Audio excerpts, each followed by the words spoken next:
नमस्कार दोस्तों, जबलपुर मध्य प्रदेश से मैं विवेक रंजन श्रीवास्तव।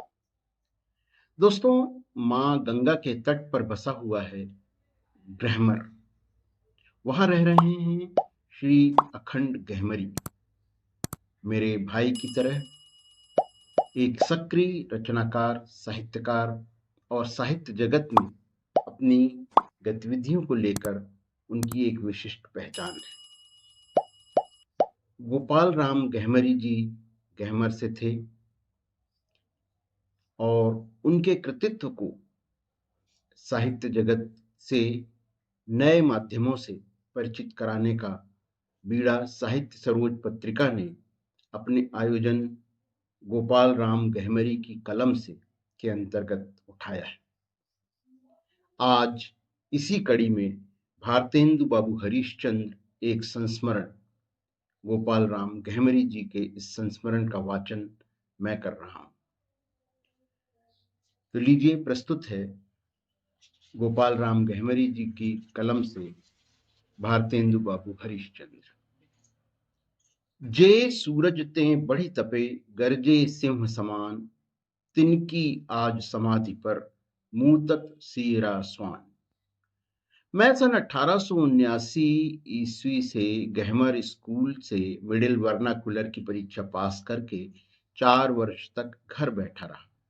गाजीपुर जाकर अंग्रेजी पढ़ने का खर्च मेरी माता गरीबी के कारण नहीं संभाल सकती थी। मैं 13 वर्ष का था, इस कारण नॉर्मल स्कूल में भर्ती होने से वंचित हुआ। गहमर स्कूल में ही स्वयं हेडमास्टर से उच्च शिक्षा पाता हुआ लड़कों को भी पढ़ा रहा था। इस तरह 4 वर्ष बीत गए। सन 1883 में पटना नॉर्मल स्कूल में भर्ती हो गया। सन 1884 में बलिया जिले का बंदोबस्त हिंदी में हो रहा था। वहां के इंचार्ज मुंशी चेथरूलाल डिप्टी कलेक्टर थे और कलेक्टर रॉबर्ट रोज साहब हिंदी के प्रेमी थे। कानूनगो धनपत लाल सुंदर हिंदी लिखने वालों की खोज में पटना नॉर्मल स्कूल पहुंचे। वहां से 40 छात्रों को बलिया लाए। मैं भी उन्हीं में पटना से बलिया आया। बलिया जिले में गढ़वार में बंदोबस्त का दफ्तर था। हिंदी के सैकड़ों सुलेखक उसमें काम करते थे। खसरा, जमाबंदी, सुबोध, सुंदर देवनागरी अक्षरों में लिखने वाले मुहर्रिर सफाई कहलाते थे। 100 नंबर खेतों का खसरा लिखने पर 4 आना मिलता था। इस काम से बहुत से हिंदी के लेखक अपना उदर भरण करते थे। मथुरा के माता दीन शुक्ल और जोरावर मिश्र उनमें श्रेयस्मान लेखक थे। कलेक्टर साहब के हिंदी प्रेम का उन दिनों डंका बज गया था। माता दीन शुक्ल ने देवाक्षर चरित नामक नाटक लिखकर वहां स्टेज भी किया था। उसी में गरीबनी हिंदी कलेक्टर साहब के द्वार पर पधारी थी और द्वारपाल के पूछने पर कहा था, संस्कृत देवा सुवन देवाक्षर मम नाम, बंग देश आदिक रमत आई गयो यही ठाम। श्रवण सुनियो यही नगर को, हाकिम परम उदार, सो पहुंचा वह तासु ढिंग, मनिहो बड़े उपकार। इस निवेदन पर द्वारपाल ने गरीबनी हिंदी को कलेक्टर साहब के सामने पहुंचा दिया।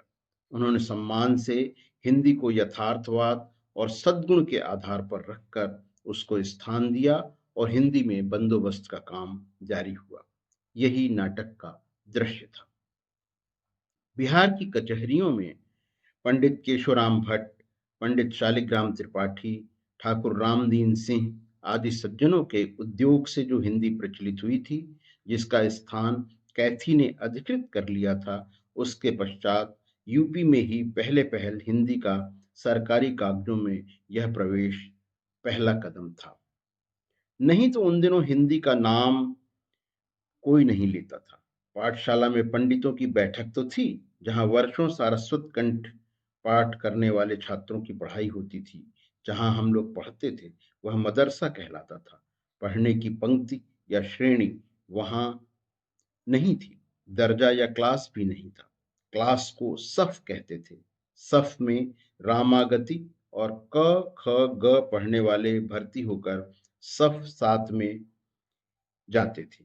ऊपर उठते उठते सफ अव्वल में जाकर मिडिल वर्नाक्युलर कहलाते थे।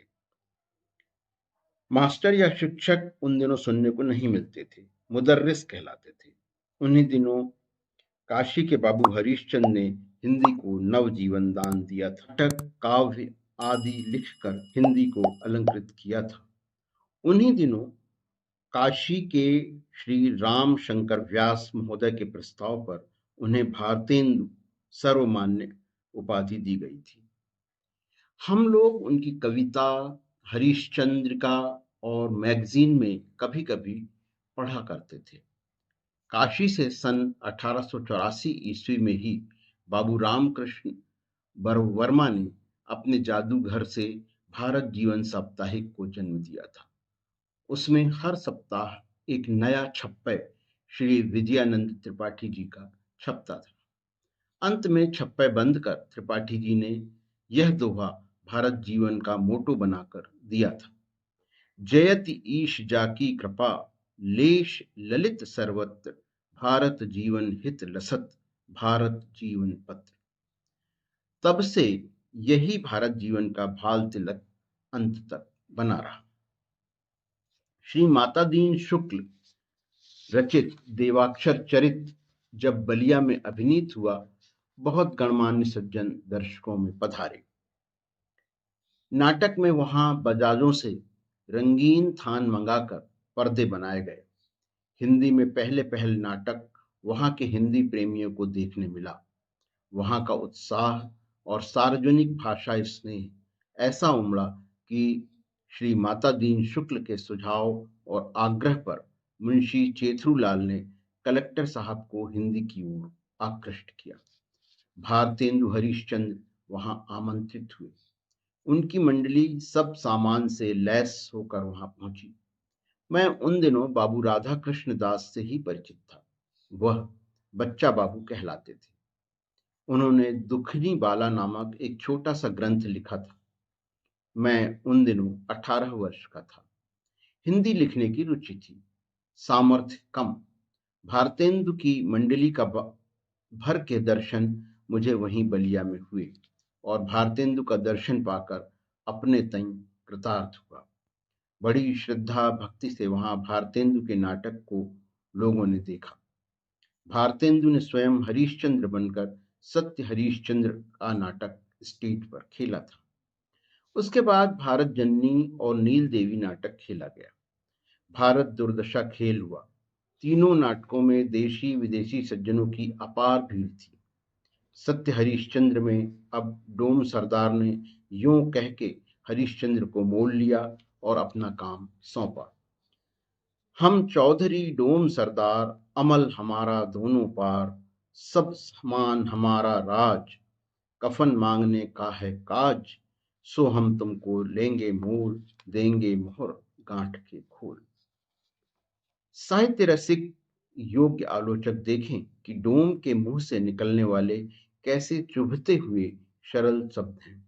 आजकल के लेखकों के नाटक में देखता हूं, ऐसे गंवार पात्रों के मुंह से संस्कृताहट के पंच से रहे शब्द निकलते हैं कि लोग अर्थ समझने के लिए कोश उलटने को बाध्य हो जाते हैं। भारतेंदु जी ने जिस पात्र के मुंह से जैसा शब्द चाहिए वैसा ही गुंफित करके नाटक तत्व की मर्यादा रखी। उनका अनुकरण करने वाले, स्वाभाविकता दर्शाने वाले मर्मज्ञ उंगलियों पर गिनने योग्य सुलेखक भी हिंदी में नहीं दिखते। ये चौधरी डोम सरदार के शब्द हरिश्चंद्र को उस समय मिले जब उन्होंने विश्वामित्र के निर्मम उलाहने और तीखे विष से वचन बाण मूर्छित प्राण होकर सुने थे और करुणार्ध स्वर से कहा था, मुनिराज क्षमा, मुनीश्वर क्षमा, आपको इस दान की दक्षिणा अपना शरीर बेचकर 1 लाख मोहर दूंगा। विश्वामित्र ने कहा, तूने अपना राज मुझे दान कर दिया, खजांची को पुकारने का तुझे अधिकार नहीं, तू शरीर बेचेगा कहां? सारा राज तो हमारा है। हरिश्चंद्र ने कहा कि काशी शिव के त्रिशूल पर बसी हुई है, उसी की भूमि में अपना तई बेचूंगा। वहीं डोम चौधरी सरदार ने उन्हें मोल लिया।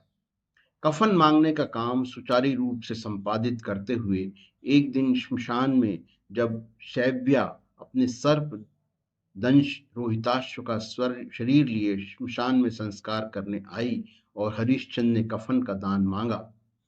शैव्या ने बिलख कर कहा, मैंने अपना आंचल फाड़कर कुंवर का शव ढांका है, इसको आधा फाड़कर देने में तो उधार हो जाएगा नाथ, कैसे क्या करूं भगवान।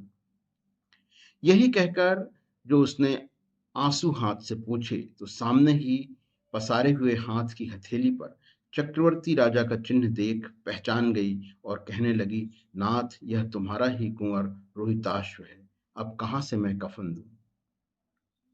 आंसू रोककर हरिश्चंद्र ने अपने तई संभलते हुए कहा, हमको अपने कर्तव्य का पालन करने दो देवी।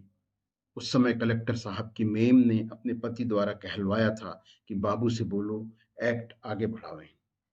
वहां मेमों के रूमाल भीग रहे थे। उनको कहाँ मालूम था कि उसके आगे त्रिलोकीनाथ का आसन डूलेगा और अमय वृष्टि नभ से होगी और नाटक का अंत होगा। भारतेंदु ने ओवर एक्ट उस समय किया।